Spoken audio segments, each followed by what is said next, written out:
Chers amis, c'est avec une très grande joie que nous vous retrouvons pour cette nouvelle édition de votre émission, Autrement dit. Et aujourd'hui, je suis avec Dominique et Eddie Michel. Bienvenue, messieurs. Merci.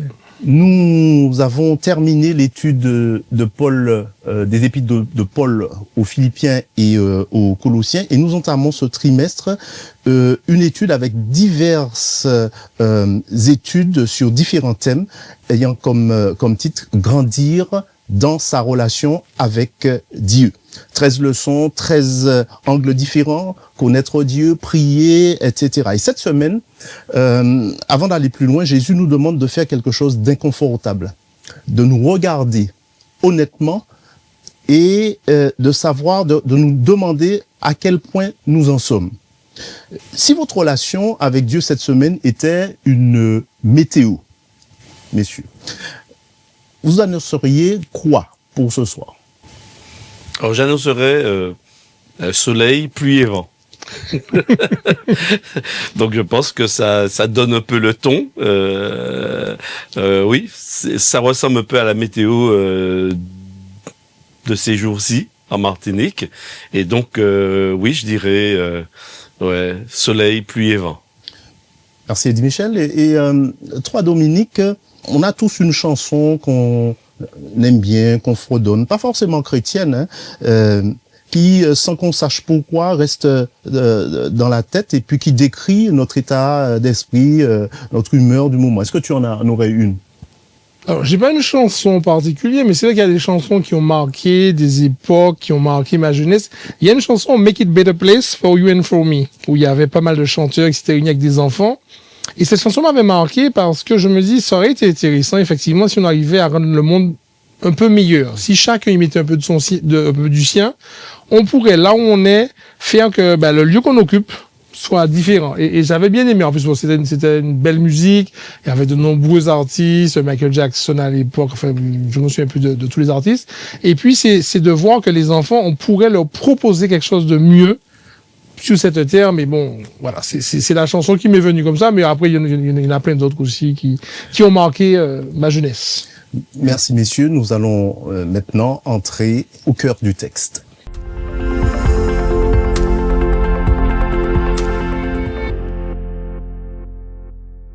Comme je l'ai dit en introduction, le titre de notre étude, Analyse factuelle, m'a arrêté net quand j'ai commencé à l'étudier. Et en lisant Apocalypse 3, j'ai l'impression que Jésus brosse un portrait de son peuple qui ne fait pas vraiment, il ne fait pas dans la dentelle, si je puis dire. Et est-ce que cette description qu'il donne de son peuple, elle est excessive? Au contraire, est-ce que vous pensez que c'est une description qui est précise? Avant de répondre directement sur la description, déjà, c'est intéressant de qui fait la description. Parce que pour revenir sur, tu parlais du titre de l'étude sur l'analyse factuelle, n'importe qui peut faire une analyse. Pas forcément avec les compétences requises, mais peut faire une analyse en s'estimant en capacité de comprendre ou d'expliquer une situation. Dieu, qui fait l'analyse de l'église de la Odyssée, il va dire elle se croit riche, elle se croit belle, elle se croit forte, alors qu'en fait, elle est pauvre, misérable, aveugle et nue. Et il lui conseille d'acheter de l'or éprouvé par le feu. Dieu voit la fin avant le commencement. Donc, quand il fait une analyse, en tout cas, quand Dieu fait une analyse, l'analyse, pour reprendre le titre, elle est factuelle. Elle n'est pas faite sur un ressenti, sur des on-dit, elle n'est pas faite sur... factuelle, c'est-à-dire, en fait, sur des faits concrets. Voilà, c'est-à-dire, c'est fait sur la réalité, pas sur un ressenti. Parce que souvent, nous, on va analyser les choses par rapport à notre parcours, par rapport à notre vécu, nos faiblesses, nos forces, nos expériences. Et Dieu, quand il va dresser ce portrait de l'église de la Odyssée, pour moi, c'est un portrait qui est de toutes les façons juste, parce que ça vient de Dieu. C'est-à-dire, moi, j'ai un postulat, quand je dis quelque chose, c'est vrai. Maintenant, c'est pourquoi, par rapport à ce que tu dis, Dieu semble être aussi sévère.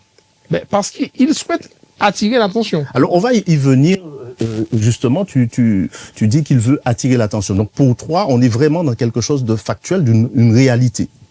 Alors, considérons le texte justement. Il est question de d'aveuglement.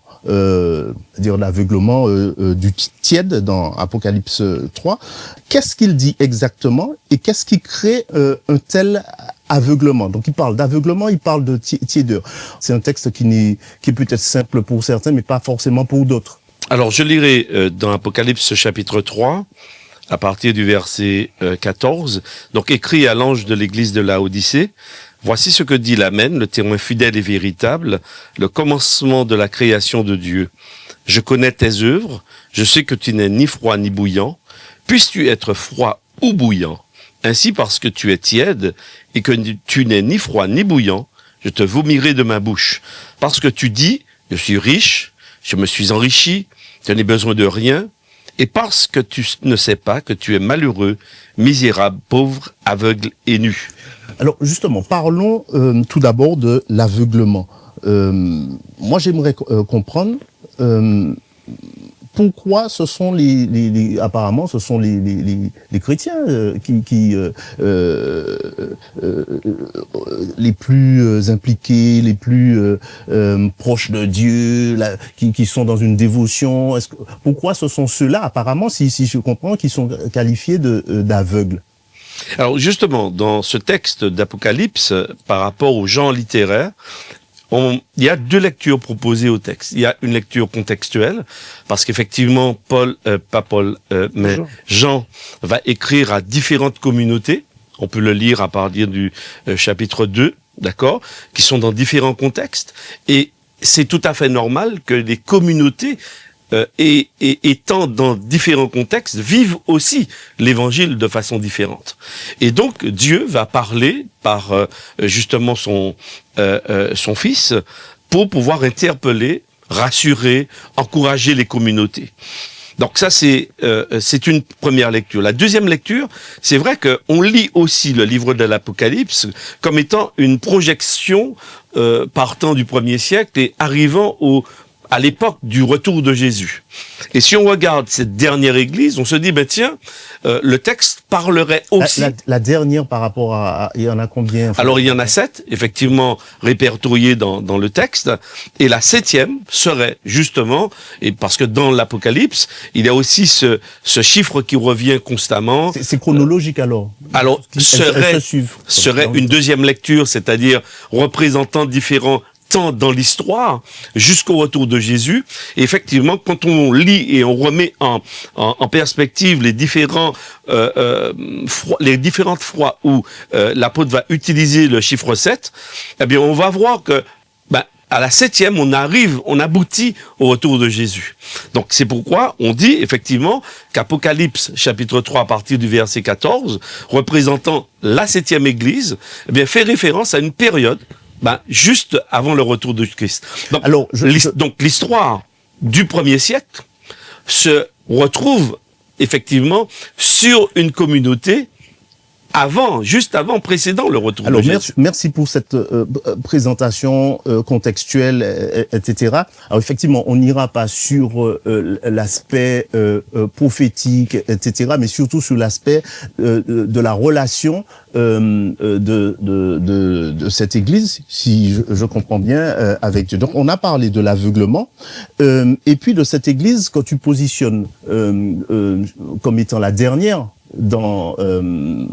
chronologiquement, tout à fait, dans la présentation de l'Apocalypse, il est question dans le texte, Dominique, de tiédeur.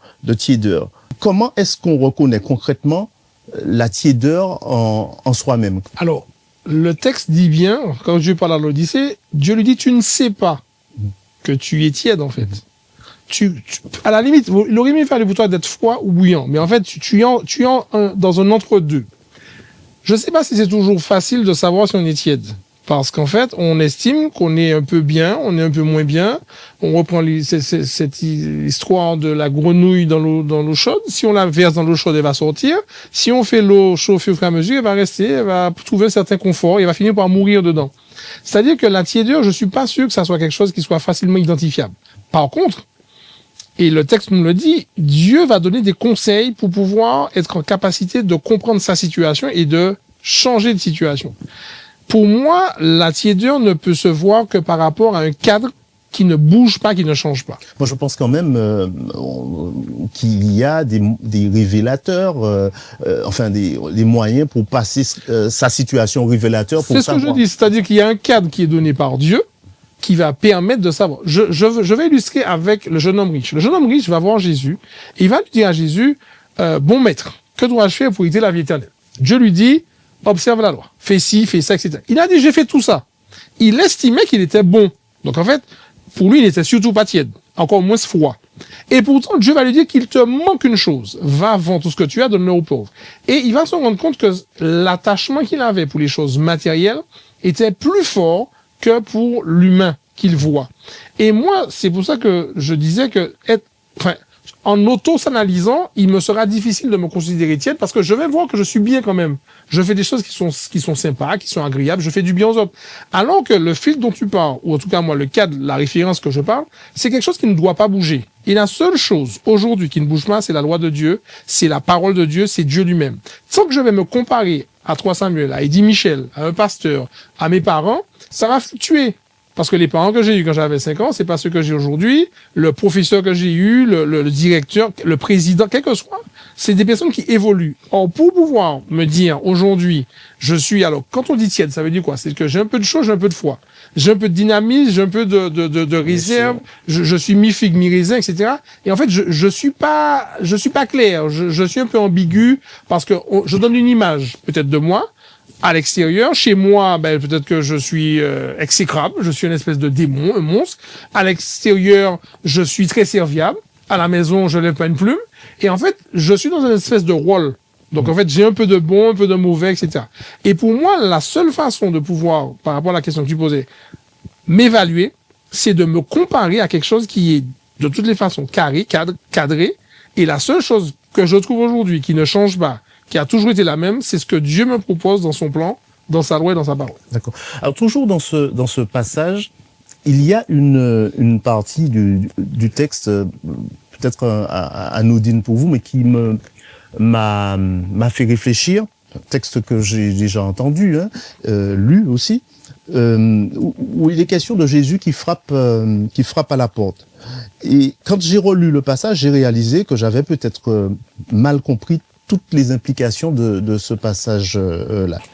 Et effectivement, lorsque nous lisons le verset 20, donc du chapitre 3, « Voici je me tiens à la porte et je frappe, si quelqu'un entend ma voix et ouvre la porte, j'entrerai chez lui, je souperai avec lui et lui avec moi. » Alors effectivement, n'oublions pas que nous sommes en train de parler de relations. D'accord? Et on a observé dans le fonctionnement de cette communauté, qu'elle avait du mal à s'auto-analyser, elle était dans un mode de fonctionnement, mais son regard sur elle-même et le regard de Dieu sur elle, ils sont véritablement à l'opposé. Et effectivement, on arrive à cette partie où, effectivement, le Seigneur dit qu'il est à l'extérieur. C'est pas la communauté, c'est pas la personne qui dit que Dieu est à l'extérieur, c'est Dieu lui-même. Voici, je me tiens. Ça veut dire que tout ce qui se passe là, ça se fait lui ressemble, certainement, parce que apparemment ils sont sincères.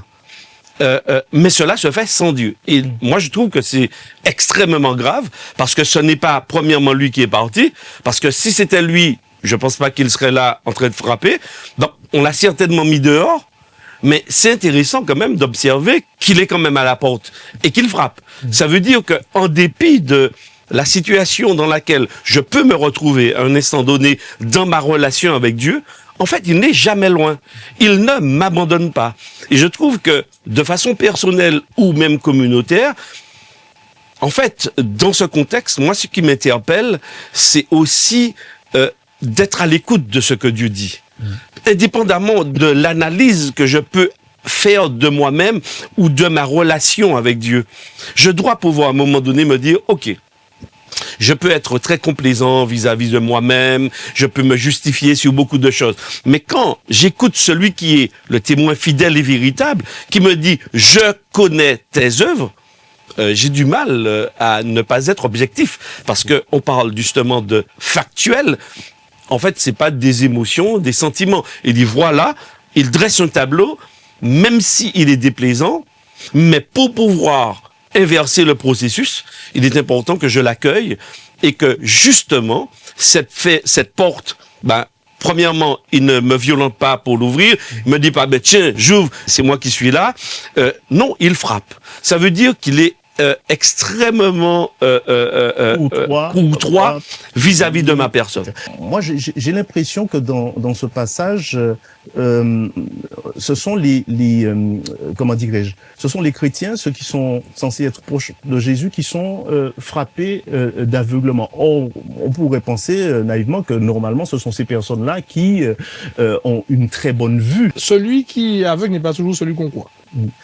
Et il a un peu souligné, mais je vais commencer par revenir sur cette notion d'auto-analyse. S'auto-analyser demande du courage, de l'humilité et de l'honnêteté intellectuelle. Et quand on n'a pas ces éléments-là, on est aveugle, parce qu'on se dit être d'une certaine façon, parce que ça nous fait plaisir, ça nous arrange, et ça va pas nous choquer, nous déstabiliser. Je pourrais pas voir clairement si j'ai un filtre, si j'ai un voile qui est le faux semblant, qui est le manque de courage. Je vais prendre un exemple simple. Lorsque un homme tombe amoureux d'une femme, le sentiment, l'émotion peut parfois tellement prendre le dessus sur la réalité que tout le monde va lui dire que c'est pas quelqu'un qui est bien pour lui, qu'elle a certains défauts qui sont compliqués à gérer, mais lui, il n'entend rien. On parle de l'amour aveugle. Enfin, je pense que l'amour devrait nettoyer les lunettes, mais malheureusement, certains sont tellement épris d'émotion que cette émotion bouche la raison, le raisonnement. Mais je pense que dans le cas de l'église de Laodicée, il y a aussi un jeu de mots, parce qu'en fait, Laodicée était une ville aussi où on produisait du collyre pour les yeux. Donc, Jésus, Dieu, quand il parle à travers Jean, attire leur attention sur quelque chose qu'ils connaissent, c'est-à-dire le collyre, quelque chose qui nettoie les yeux. Et je suis tellement focalisé, habitué dans ma dynamique que je ne vois plus ce qu'il y a autour et je ne me remets plus en question. C'est-à-dire que j'ai commencé un fonctionnement, j'estime que ce fonctionnement était bon et je ne le re-questionne pas. Et ça, on le voit dans la vie personnelle, dans la vie spirituelle, même dans la vie professionnelle. Parfois, on a un projet qu'on mène. À un moment donné, on n'a plus les ressources financières, mais on veut tellement arriver au bout qu'on va continuer quand même à le faire. Si bien que si on s'était arrêté, à temps, on aurait pu recadrer. Donc, dans le cas de l'église de Laodicée, pour moi, ils ont basé leur fonctionnement sur des pratiques, sur des habitudes, sur leur compréhension de la parole de Dieu, et rien ne peut les faire changer d'avis que ce qu'ils font en ce moment, c'est bon. Alors, le témoin, c'est fidèle et véritable. C'est qui? C'est Jésus dans le texte. Oui. Alors Jésus donc va proposer une sorte d'échange, une sorte de troc, je sais pas, enfin d'acheter carrément. Il parle de collyre, tu l'as évoqué, pour oindre les yeux. Il va parler également d'acheter de l'or éprouvé par le feu. Et par rapport à la relation, justement, parce que c'est ça notre étude de cette semaine, on fait une sorte d'analyse de notre situation pour voir comment on peut avoir une meilleure relation. Quel est le rapport entre ces éléments-là? En quoi peuvent-ils être importants par rapport à notre situation actuelle et à la relation qu'on voudrait avoir avec Jésus?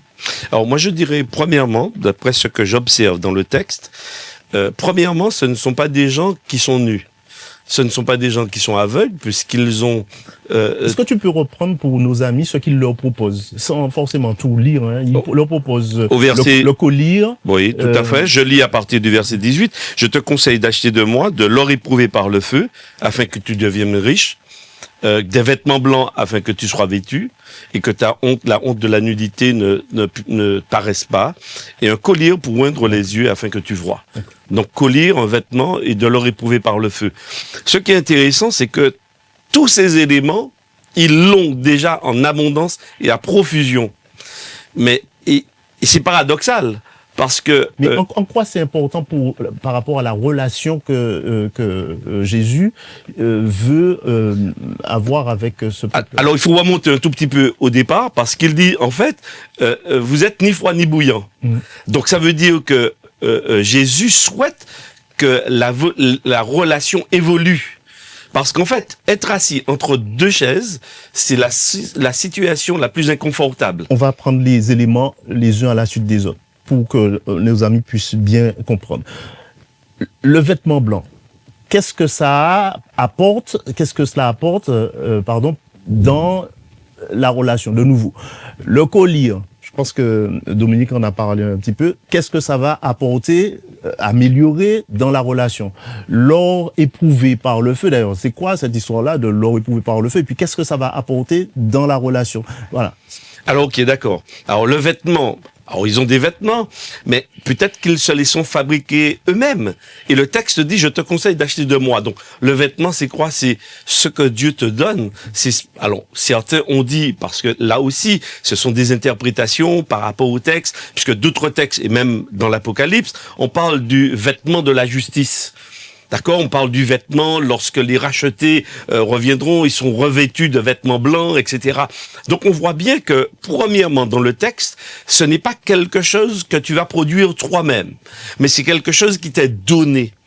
Donc effectivement, dans la relation, tu dois venir tel que tu es, mais te laisser vêtir, couvrir par Jésus et l'accueillir. Ça veut dire que si on va un peu plus loin au niveau de la théologie, c'est ce qu'on appelle le salut par la foi. C'est l'accueillir. Ce ne sont pas les œuvres qui nous sauvent, mais les œuvres, justement, sont le fruit de.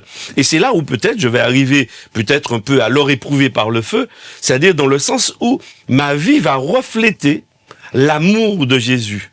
Dans cette relation éprouvée avec le Christ, et que j'accueille du Christ, ma vie elle-même sera transformée. Et puis on parle également du collier, parce qu'effectivement, il faut savoir distinguer sa droite de sa gauche.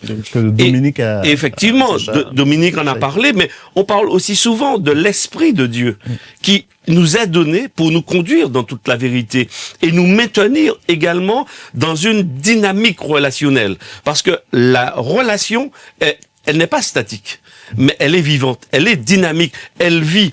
C'est pourquoi peut-être, sans prendre trop de temps, mais sur la question de météo du départ, le soleil, la pluie, le vent, mais en fait, c'est aussi dans une dynamique relationnelle. Parce qu'il n'y a pas que du vent, il n'y a pas que du soleil, il n'y a pas que de la pluie.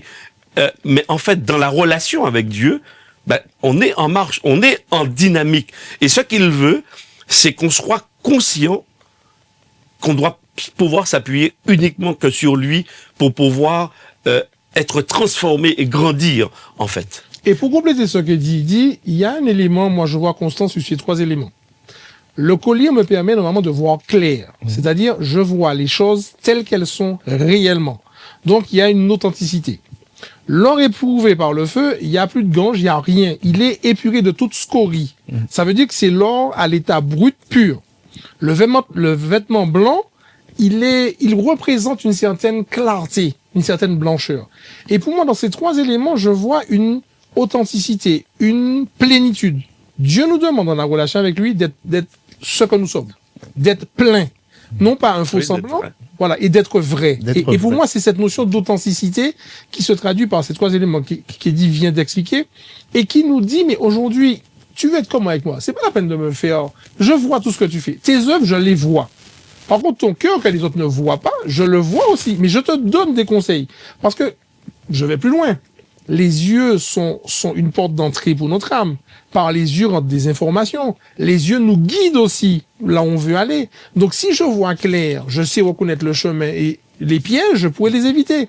Le vêtement blanc dont Eddie parlait sur la justice, si je me revêt de la justice du Christ et pas de la mienne, puisque les prophètes l'ont dit, ma justice est un vêtement souillé, la mienne. Parce qu'en fait, elle n'est pas exempt de péché, de souillure, puisque aujourd'hui je suis bien, demain matin je suis moins bien, etc. Mais la justice du Christ, elle change pas. Et c'est ce que je disais en introduction. Le cadre constant qui me permet de m'auto-évaluer me donne la garantie de chaque fois que je vais revenir, je pourrais dire, ben voilà, par rapport au cadre, j'ai un peu bougé, je me suis amélioré. Mais dans la relation, pour moi, c'est l'authenticité. Être vrai. Pas forcément. Et d'ailleurs, il le dit, ça peut surprendre. J'aurais préféré que tu sois foi. Est-ce que Dieu veut qu'on soit foi? Je sais pas. Mais en tout cas, si c'était foi, ce serait meilleur. Parce que ce serait vrai. Tu serais totalement dans ce que tu es. Par contre, quand tu es entre les deux, tu te trompes. Tu n'es pas dans un entre-deux. Oui. Et la décision, elle est bien là. Dans Jean 15, il est question de demeurer. Alors ce mot-là revient une dizaine de fois dans le chapitre, et je me suis laissé dire que c'était pas anodin. Déjà le nombre de fois, mais également le contexte dans lequel ce mot-là apparaît, parce que c'est la nuit où Jésus va être crucifié. Est-ce que vous pouvez m'expliquer, expliquer à nos amis ce que c'est que demeurer en Christ? Jésus qui dit de demeurer en lui alors qu'il va être crucifié, c'est quand même assez singulier. Alors, premièrement, je dirais que ce mot « demeurer », ce n'est pas un mot qui signifie être de passage. C'est vraiment, il signifie et il implique la permanence. Et c'est vrai que ce mot, souvent, est attribué à Dieu. C'est-à-dire que Dieu demeure. La Bible le dit, Dieu ne change pas.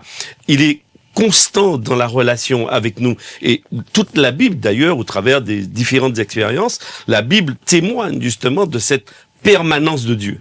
Mais fondamentalement, le fait de demeurer en Dieu, en réalité, il y a des petites choses comme ça qui m'interpellent. Pourquoi ce mot-là, demeurer en moi, ça veut dire quoi en réalité, concrètement? Ok, alors si je prends une image toute simple, celle de la famille, demeurer, c'est être sous le même droit. Alors c'est vrai que on me rétorquera, on voit pas Dieu. Donc comment on demeure? Si, on ne le voit pas, mais par contre, dans tout ce qu'on est et de tout ce qu'on vit, en fait, il y a cette relation, parce que nous ne sommes pas premièrement dans la question de demeurer sur un espace géographique, mais on est sur un domaine relationnel. C'est-à-dire que, par exemple, il m'arrive de voyager, eh ben c'est pas parce que je voyage que j'ai coupé court avec ma famille, avec mon épouse. Je continue on s'appelle, on s'envoie des petits mots, etc. La relation, elle est maintenue. C'est pas parce que physiquement je suis pas en Martinique ou dans la maison que je ne demeure pas. Donc effectivement, dans la relation avec Dieu, on ne le voit pas, mais on ressent sa présence. Et quel que soit donc là où on est, et dans le contexte justement où Jésus va être crucifié, il leur dit c'est pas parce qu'il va disparaître, c'est pas parce qu'il va mourir, que vous devez tout abandonner. Malheureusement, c'est un peu ça qui leur est arrivé. Mais en fait, ça nous permet de comprendre que il nous invite, en dépit des circonstances qui sont les nôtres, que nous vivons, les moments durs, les temps froids, les temps chauds, les situations de notre vie, en tous les cas au quotidien, il me dit, Eddy Michel, continue à croire en moi, continue à maintenir ta relation avec moi, continue à dépendre de moi, continue à être vrai avec moi. En fait, oui, c'est ça. Pour moi, demeurer, c'est un peu dans ce sens. Si tu veux, Samuel, par rapport à ce qu'il dit sur la notion de demeurer, faire sa demeure dans. Tu voyages souvent, Samuel. Quand tu es en métropole, en Chine, au Japon, en croisière, on te demande ton adresse. Tu n'es pas dans la maison, mais c'est ta demeure. Donc, quand tu vas donner ton adresse, quel que soit le lieu où tu es, tu vas dire j'habite tel endroit. Parce que tu es attaché, tu es affecté à, tu es connecté à. C'est ton lieu de résidence, c'est là où tu dors, c'est là où tu vis, et c'est ce qui permet à quelqu'un de te trouver. Mais pour moi, c'est la même chose. Quand je demeure en Dieu, ça ne veut pas dire forcément que je suis dans Dieu debout, comme tu dis, qu'on ne voit pas, qu'il n'existe pas. Je suis en croisière, je suis en Chine, je suis au pôle Nord, j'ai une attache. Je reste attaché à une entité, à quelque chose qui m'identifie, qui me permet d'avoir un repère. Ça veut dire que quand on va me dire d'où je viens, je suis enfant de Dieu. Où je vais, je suis enfant de Dieu. Je suis rattaché. Donc en fait, toutes mes décisions, tout mon fonctionnement, en lien avec ce qu'Eddy Michel vient de dire, va être conditionné par cet attachement, par ce lien qui va... Et Jean XV le donne bien avec la comparaison entre le cep, donc la vigne, et les sarments. Il faut que le sarment soit connecté pour qu'il puisse donner quelque chose. Sinon, on le coupe. Que la sève circule. C'est ainsi que nous terminons cette première partie de notre émission. Nous passons aux clés pour aujourd'hui.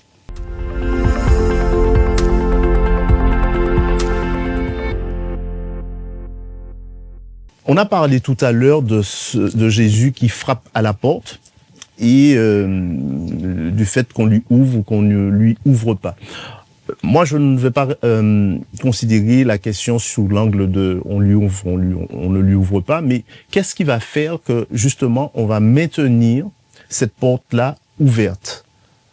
Parce qu'on est dans une relation avec Dieu au quotidien. Qu'est-ce qui va faire que, à un moment donné, effectivement, on peut l'ouvrir, mais qu'est-ce qui va faire qu'on va la maintenir ouverte, cette porte-là, ad vitam aeternam, si je puis dire? Alors, est-ce qu'il faut qu'elle soit ouverte ad vitam aeternam?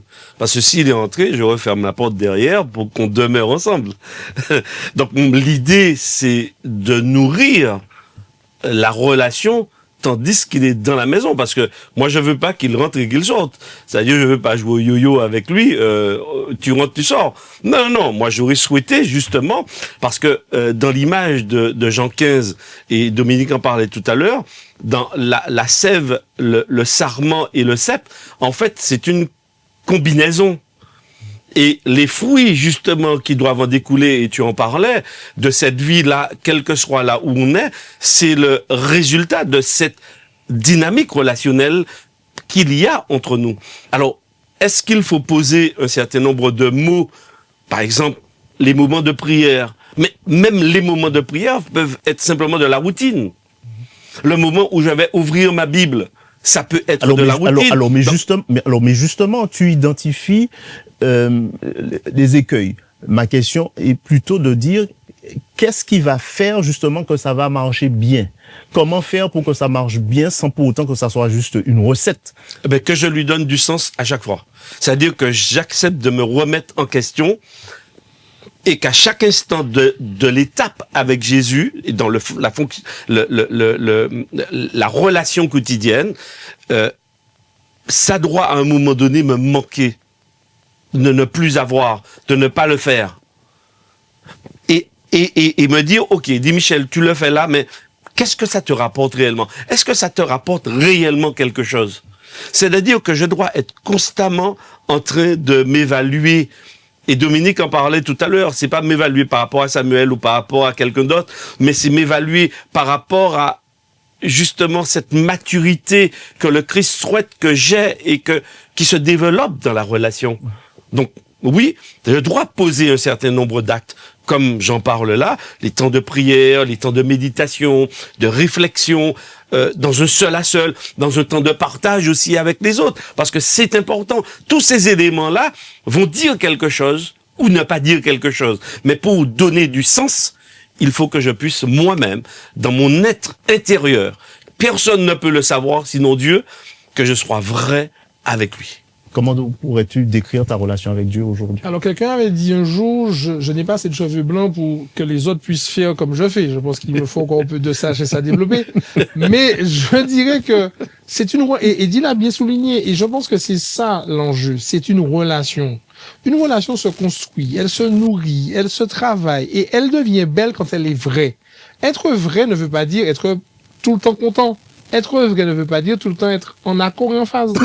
Aujourd'hui, ma relation avec Dieu, comme Eddie a dit sur la météo tout à l'heure, il y a des jours où je vais lire la Bible, je vais prendre mon pied.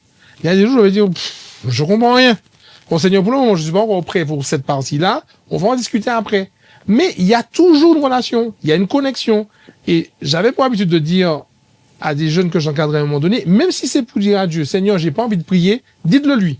Tu dis, Seigneur, aujourd'hui, j'ai pas envie de prier. Au moins, tu lui as dit quelque chose. Et pour moi, ce que je vise, en tout cas, et ce à quoi ressemble ma relation avec Dieu aujourd'hui, c'est ça. C'est un échange permanent. À un moment donné, il l'a souligné, il faut revenir tout le temps, se re-questionner. Il y en a qui font des bilans à la Saint-Valentin, ou à l'anniversaire de mariage, ou à la fin de l'année. Mais je peux le faire chaque jour, hein. Ça me saoule, je le fais tous les 2 jours. Mais je veux dire, c'est être vrai. Seigneur, ce soir, franchement, je suis fatigué, j'aurai pas le temps de lire, je fais la prière, mais c'est ça que je ressens aujourd'hui. Seigneur, je suis pas d'accord avec ça aujourd'hui. Je suis pas en phase avec ça. Seigneur, ce que le pasteur a dit là, ça me convient pas. Mais Dieu sait ce qu'il y a au fond de mon cœur. Donc, aller surjouer, faire croire que je suis plus chrétien, ça sert à rien. Seigneur, aujourd'hui, j'ai compris ça. Juste un dernier exemple. Il m'est arrivé récemment dans un échange, un partage avec la communauté, où on a abordé un sujet. Sur Jésus, bon, on va pas refaire la théologie là-dessus, mais Jésus qui est devenu péché. Moi, aujourd'hui, je comprends pas ça. Et j'ai dit, pour moi, c'est un mystère. parce que je trouve que Jésus, la sainteté, mais est-ce que je vais pour dire que j'ai tout compris dans ce que Dieu aujourd'hui me présente, je vais aller dire à tout le monde, oui, non. C'est pour moi, et j'insiste là-dessus sur l'authenticité de la relation. Pour moi, c'est là la base. Je pourrais grandir avec Dieu plus quand je serai vrai. Et cette authenticité se cultive. Alors, tu disais, par rapport à la question que j'avais posée à Eddie, c'est quoi les actes que je vais mettre en place? Eh ben, c'est simplement le questionnement. Comment je vais? Sérieusement. Et si je suis capable de dire, je vais bien, Seigneur, je vais pas bien, je suis déjà dans une autre phase. Seigneur, aujourd'hui, j'ai pas envie de prier. Merci Dominique. Merci Eddie Michel. Chers amis, je vous remercie de nous avoir été fidèles, d'avoir suivi cette émission jusqu'au bout. Nous nous retrouvons la semaine prochaine pour une nouvelle étude de votre émission Autrement dit.